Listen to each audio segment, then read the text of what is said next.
Shimon Hayut, operating under the alias Simon Leviev, swindled an estimated $10 million from unsuspecting women on Tinder by turning their search for love into his personal, high-interest credit cards. In a shocking twist of revenge, one of his victims actually managed to con him back, selling his designer wardrobe to recoup her losses. But how did a convicted con man convince highly educated, independent women to bankrupt themselves for him? In this video, you will discover the exact social engineering blueprint he used to bypass bank security, how he built a self-funding romance Ponzi scheme, and the explosive international manhunt that finally brought him down. To understand how this massive fraud was possible, we have to look back to where it all began. Shimon Hayut was not a wealthy diamond heir. He was a career criminal from Israel, whose illicit activities began as early as 2005 when he was accused of credit card fraud. By 2011, he was charged with theft and fraud in his home country, but rather than face justice, he fled. He spent years on the run, even serving 2 years in a Finnish prison between 2015 and 2017 for defrauding 3 women. But when he was released in 2017, he didn't stop. He upgraded his strategy. He understood that the dating app Tinder wasn't just a place to meet people. It was a directory of trusting, hopeful hearts. He legally changed his name to Simon Leviev, falsely presenting himself as the son of the real Russian-Israeli diamond mogul, Lev Leviev. With a new name, a fake pedigree, and a smartphone, he was ready to launch one of the most sophisticated romance scams in history. The key to a successful financial fraud is simple. To borrow massive amounts of money, you must first look like you do not need it at all. Shimon understood this perfectly.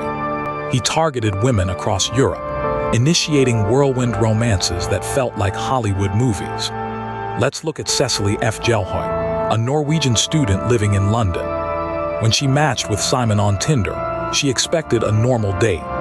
Instead, he invited her to a luxury hotel, and within hours, she was boarding a private jet with him to Bulgaria. He showered her with constant attention, sweet text messages, and a level of luxury most people only see on television. This wasn't just dating, it was love bombing, a powerful psychological tactic designed to quickly build deep, intense emotional connections and complete trust. But how was a fugitive funding these private jets and 5-star hotels? The answer is as brilliant as it is terrifying. He was already using another victim's money. This brings us to the core financial mechanism of his scam. It was a romance-based Ponzi scheme. In a classic Ponzi scheme, money from new investors is used to pay artificial returns to older investors. In Shimon's version, the money stolen from victim A was used to fund the lavish dates and private jets to impress victim B. Once victim B was completely in love and trusted him implicitly, Shimon would trigger his carefully crafted trap. He would feign a sudden, life-threatening crisis. He would send frantic text messages and videos showing his bodyguard, Peter, bleeding in the back of an ambulance. Shimon claimed that his enemies in the dangerous diamond trade were tracking his location, monitoring his bank accounts, and threatening his life. To stay safe, he claimed he could not use his own credit cards or bank transfers, as they would reveal his location. He appealed directly to his victims' love and panic. He didn't ask for a gift, he asked for a temporary loan, promising to wire the money back as soon as the danger passed. Terrified for his life, Cecily F. Jelhoy did what any loving partner would do. She took out high-interest personal loans, opened new credit cards, and handed over more than 200,000 British pounds, approximately $250,000. To keep the scam going, Shimon would send her fake bank transfer receipts, showing he had wired the money back. But the money, of course, never arrived. As the weeks went by, the first cracks in Shimon's illusion began to appear.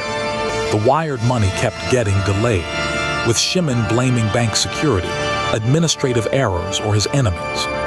When Cecily and other victims began to ask hard questions, his warm, loving persona would instantly vanish, replaced by cold anger and subtle threats. Meanwhile, in March 2018, Shimon met Pernilla S. Johom on Tinder.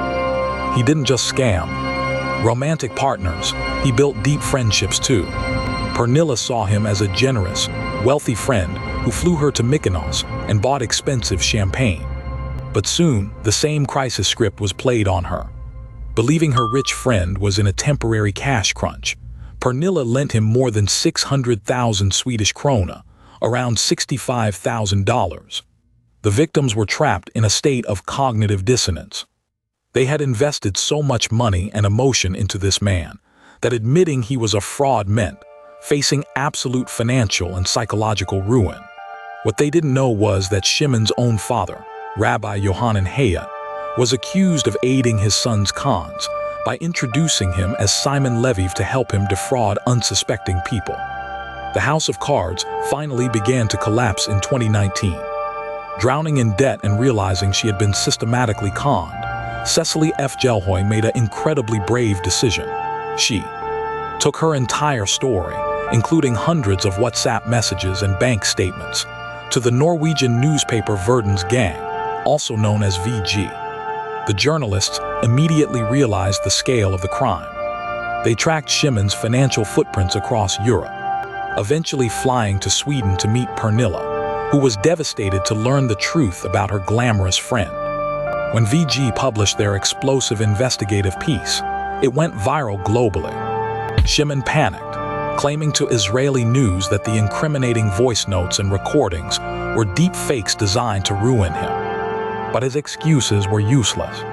On a flight to Prague, another victim, Aylin Charlotte, read the VG article. She realized the man she had been dating for 14 months was a monster. But instead of confronting him, Aylin decided to play his own game. She pretended to remain loyal, convincing a desperate, cash-strapped Shimon to let her sell his expensive designer clothes online. To raise money, Shimon handed over suitcases of luxury fashion. Aylin sold them, but instead of giving him the cash, she kept the profits, approximately $140,000, to recoup her own losses. And she went even further.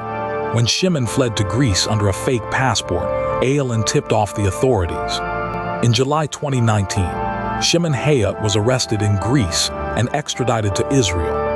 In December of that year, he was sentenced to 15 months in an Israeli prison, but not for the $10 million he stole from his European victims.